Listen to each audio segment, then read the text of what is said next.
ಎಲ್ಲರೂ ನನ್ನ Facebook friends D boss ಬಗ್ಗೆ, ದರ್ಶನ್ ಬಗ್ಗೆ ಮಾತಾಡಿ ಅಂತ ಹೇಳ್ತಾ ಇದ್ದಾರೆ. ತುಂಬ ನೋವಿನ ಸಂಗತಿ. ಒಂದು ಜೀವ ಹೋಗಿದೆ, ಒಂದು ಲೈಫ್, ಇಂಪಾರ್ಟೆಂಟ್ ಲೈಫ್. ಸೊ ಈ ಯುವ ಜನತೆಯಲ್ಲಿ ಮತ್ತು ಯಾರು ತಮ್ಮ ಫ್ಯಾನ್ಗಳನ್ನು ಆದರ್ಶಗಳಾಗಿ ಸೆಲೆಕ್ಟ್ ಮಾಡ್ತಿರಲ್ಲ, you have to select your hero both internally and externally. ಅಂದರೆ ಕೇವಲ ಅವರ ಸ್ಟಾರ್ಡಮ್ಗಲ್ಲ, ಅವರ ಕ್ವಾಲಿಟೀಸ್ಗೂ ನೀವು ನಿಮ್ಮ ಹೀರೋಗಳನ್ನು, ನಿಮ್ಮ ಆದರ್ಶಗಳನ್ನು ನೀವು ಫ್ಯಾನ್ ಆಗಬೇಕು ಅಂದರೆ ಆದರ್ಶ ಅಂತರಂಗ ಮತ್ತು ಬಹಿರಂಗ ಎರಡಕ್ಕೂ ನೀವು ಸೆಲೆಕ್ಟ್ ಆಗಿ ನೀವು ಮುಂದಿನ ದಿನಗಳಲ್ಲಿ ಫ್ಯಾನ್ ಆಗಿ. ಈಗ ಈ ಚಿತ್ರದುರ್ಗದ ಹುಡುಗ ಬಸವ ಪರಂಪರೆಯ ಪದ್ಧತಿಯಲ್ಲಿ ಬೆಳೆದಿರ್ತಕ್ಕಂಥ ರೇಣುಕಾ ಅವರಿಗೆ ಆತ್ಮಕ್ಕೆ ಶಾಂತಿ ಸಿಗಲಿ, ಅವ್ರ ಮನೆಗೆ ಈ ಎಲ್ಲವನ್ನು ಭರಿಸಲಿಕ್ಕೆ ಶಕ್ತಿ ಕೊಡಲಿ. ಈ ಯಾರು ಈ ಡಿ ಬಾಸ್ ಅಭಿಮಾನಿಗಳು, ಅಣ್ಣ ಬಾಸು ಅಂತ ಹೇಳ್ಕೊಂಡಿದಾರಲ್ಲ, ಅವ್ರು ಈ ಕರ್ಮನ ಏನಾದ್ರು ತೊಳ್ಕೋಬೇಕು ಅಂದರೆ ಅವ್ರು ಮಾಡಬೇಕಾಗಿರೋದು ಒಂದೇ ಕೆಲಸ.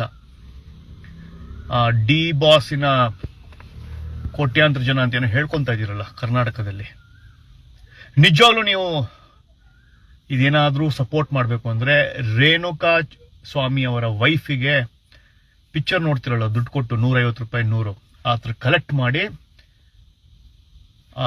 ಹೆಣ್ಮಗಳಿಗೆ, ಪ್ರೆಗ್ನೆಂಟ್ ಇರೋ ಹೆಣ್ಮಗಳಿಗೆ, ರೇಣುಕಾ ಸ್ವಾಮಿ ಅವರ ಹೆಂಡತಿಗೆ ಒಂದು ಕಲೆಕ್ಷನ್ ಮಾಡಿ, ಡ್ರೈವ್ ಮಾಡಿ, ಚಂದ ಎತ್ತಿ 50, 100, 500, 1000 ಅಟ್ಲೀಸ್ಟ್ ಅದರಿಂದಾದರೂ ಆ ಹುಟ್ಟ ಮಗುಗೆ ಒಂದೇನೋ ಒಂದು FDನೋ ಏನು ಸಮಥಿಂಗ್, ಎಲ್ಲೋ ಒಂದು ಕಡೆ 1%, 0.1% ಅವರಿಗೆ ಒಂದು ಸಮಾಧಾನ ಆಗುತ್ತೆ.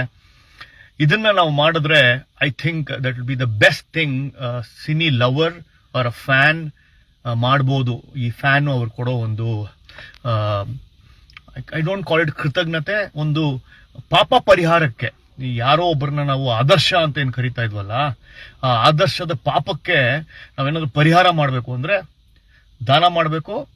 ಅವ್ರ ಅಕೌಂಟ್ ನಂಬರನ್ನು ಹುಡುಕಿದ್ದೀನಿ, ಆ ಲೇಡಿ ಅಕೌಂಟ್ ನಂಬರನ್ನು ನಾನು ಫೇಸ್ಬುಕ್ಕಲ್ಲಿ ಹಾಕ್ತೀನಿ. ದಯವಿಟ್ಟು ಡೈರೆಕ್ಟಾಗಿ ಅವ್ರಿಗೆ ದುಡ್ಡನ್ನು ಹಾಕಿ, ನಾನು ನನ್ನ ಕಡೆಯಿಂದ ₹1,001 ಹಾಕಿ ನಾನು ಶುರು ಮಾಡ್ತಾ ಇದ್ದೀನಿ. ಆ ಹೆಣ್ಮಗುಗೆ, ಚಿತ್ರದುರ್ಗದ ರೇಣುಕಾ ಸ್ವಾಮಿ ಅವರ ಹೆಂಡತಿಗೆ ಒಂದು ಅಟ್ಲೀಸ್ಟ್ ಅನುಕಂಪದ ಆಧಾರದ ಮೇಲೆ ಅಟ್ಲೀಸ್ಟ್ ಒಂದು ಫೈನಾನ್ಷಿಯಲ್ ಸ್ಟೆಬಿಲಿಟಿ ಆದ್ರೂ ಇರುತ್ತೆ ಅಂತ ಒಂದು ಜೀವನಕ್ಕೆ ನೋಡ್ಕೊಳಕ್ಕೆ, ನಾನು ಏನಕ್ಕೆ ಬದುಕಬೇಕು, ಜೀವನ ಮಾಡಬೇಕು ಅನ್ನೋ ಒಂದು ಹೋಪ್ಗೆ ನಾವೆಲ್ಲ ಆಕೆ ಕೊಡಬೇಕು. ಈ ದರ್ಶನ್ ಅಭಿಮಾನಿಗಳು ತಮ್ಮ ಫ್ಯಾನ್, ತಮ್ಮ ಹೀರೋ ಮಾಡಿರ್ತಕ್ಕಂಥ ಕರ್ಮಕಾಂಡಕ್ಕೆ ಅದನ್ನ ನಾವು ಯಾರೂ ಫರ್ಗ್ಯೂ ಮಾಡೋಕ್ಕಾಗಲ್ಲ, ಯಾರೂ ಅದನ್ನ ಹೋಗ್ಲಿ ಬಿಡು ಅಂತ ಹೇಳಕ್ಕಾಗಲ್ಲ. ಮಾಡಿರೋದು ತುಂಬಾ ದೊಡ್ಡ ತಪ್ಪು, ಅನ್ಯಾಯ, ದೊಡ್ಡ ಅನ್ಯಾಯ ಇದಾಗಿರೋದು. ಇದಕ್ಕೆ ಇನ್ನೊಬ್ರು ಯಾರೋ ಆಂಕರ್ ಹೇಳ್ತಾ ಇದ್ರು, ಹೆಂಗ್ ಹೊಡೆದಿದ್ದಾರೆ, ರಿಬ್ ಕೇಜ್ ಎಲ್ಲ ಇಲ್ಲ. ಸೊ ದಟ್ಸ್ ಇದು ಅನ್ಬಿಲೀವಬಲ್ ಆಗಿ ತುಂಬಾ ಕ್ರೂರವಾಗಿ ನೋಡ್ಕೊಂಡಿದ್ದಾರೆ, ರಾಕ್ಷಸಕ್ಕೆ ಹುಟ್ಟಿರ್ತಕ್ಕಂಥವ್ರ ತರ ಆಡ್ತಾ ಇದ್ದಾರೆ.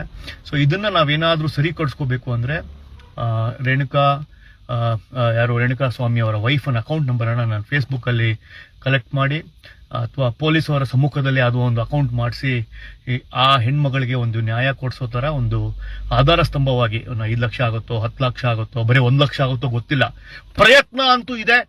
ಆ ಪ್ರಯತ್ನಕ್ಕೆ ನೀವೆಲ್ಲ ಸೋ ಕಾಲ್ಡ್ ದರ್ಶನ್ ಅಭಿಮಾನಿಗಳು ಹಾಕ್ಬೋದು, ಇಲ್ಲ ಕರ್ನಾಟಕದ ಜನತೆ ಇಡೀ ಬೀದರ್ನಿಂದ ಬೆಂಗಳೂರಿನವರೆಗೂ ಯಾರಿದಾರೋ, ಮಂಗಳೂರಿಂದ ಗುಲ್ಬರ್ಗಾವರೆಗೂ ಎಲ್ಲರೂ ಆ ಒಂದು ಇನ್ನೋಸೆಂಟ್ ಫ್ಯಾಮಿಲಿಗೆ ನಮ್ಮ ಕೈಲಾದ ಸಹಾಯ ಮಾಡಬೇಕು.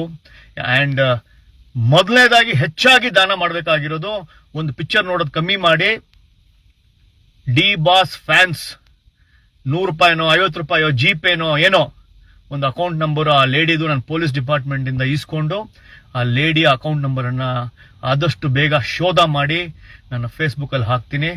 ಅಟ್ಲೀಸ್ಟು ಮುಂದಿನ ಸಲ ಆದರೂ ನೀವು ಯಾರು ಹೀರೋ ಅಂತ ಆಗೋಂಗಿದ್ರೆ ಆದರ್ಶಗಳನ್ನು ನೋಡಿಕೊಂಡು ಅವ್ರು ನಮ್ಮ ಹೀರೋ, ನಮ್ಮ ಬಾಸು, ನಮ್ಮ ಆರಾಧ್ಯ ದೇವ ಅಂತ ಹೇಳಿ, ಯಾವ ಆರಾಧ್ಯ ದೇವ ಅಭಿಮಾನಿಗಳು ಆರಾಧ್ಯ ದೇವ ಅಂತ ಇದ್ರು ರಾಜ್ಕುಮಾರ್ ಅವ್ರ ಕಾಲದಲ್ಲಿ, ಎಲ್ಲವೂ ಹೊಟ್ಟೋಗಿದೆ. ದೇವರನ್ನೇ ಕೊಂದ್ಬಿಟ್ಟ ಈ ರಾಕ್ಷಸ, ಅಷ್ಟು ಕೋಪ ಬರ್ತಾ ಇದೆ. ಈ ಚಿತ್ರದುರ್ಗದ ಬಸವ ಪರಂಪರೆಯ ಈ ಹುಡುಗನ್ನ ನಾವು ಈ ಸಲ ಸಪೋರ್ಟ್ ಮಾಡಬೇಕು ಟು ದ ಫ್ಯಾಮಿಲಿ. ಇದು ನನ್ನ ಕರೆಗೆ ನೀವು ಹೋಗಿ ಕೊಡ್ತೀರಾ ಅನ್ಕೊಂಡಿದ್ದೀನಿ. ನಾನು ಶುರು ಮಾಡ್ತಾ ಇದ್ದೀನಿ. ಆದಷ್ಟು ನಿಮ್ಮ ಕೈಲಾದವರು, ಕರ್ನಾಟಕದ ಜನತೆ, ಎಷ್ಟೊಂದು ಜನ ಅನುಕಂಪದಲ್ಲಿ ಅಯ್ಯೋ ಪಾಪ ಹೀಗೆ ಆಗ್ಬಾರ್ದಾಗಿತ್ತು ಅಂತ ಇದ್ದೀರಾ. ನೀವು ಅಯ್ಯೋ ಪಾಪ ಆಗ್ಬಾರ್ದಾಗಿದ್ದನ್ನ 50 100 ನಿಮ್ಮ ಕೈಲಾದಷ್ಟು ಸಹಾಯನ ಅಕೌಂಟ್ ನಂಬರ್ ನನ್ನ ಪೊಲೀಸ್ ಡಿಪಾರ್ಟ್ಮೆಂಟ್ ಇಂದ ತೊಳ್ಕೊಂಡು ತಮಗೆ ನಾನು ಫೇಸ್ಬುಕ್ ಹಂಚ್ತೀನಿ.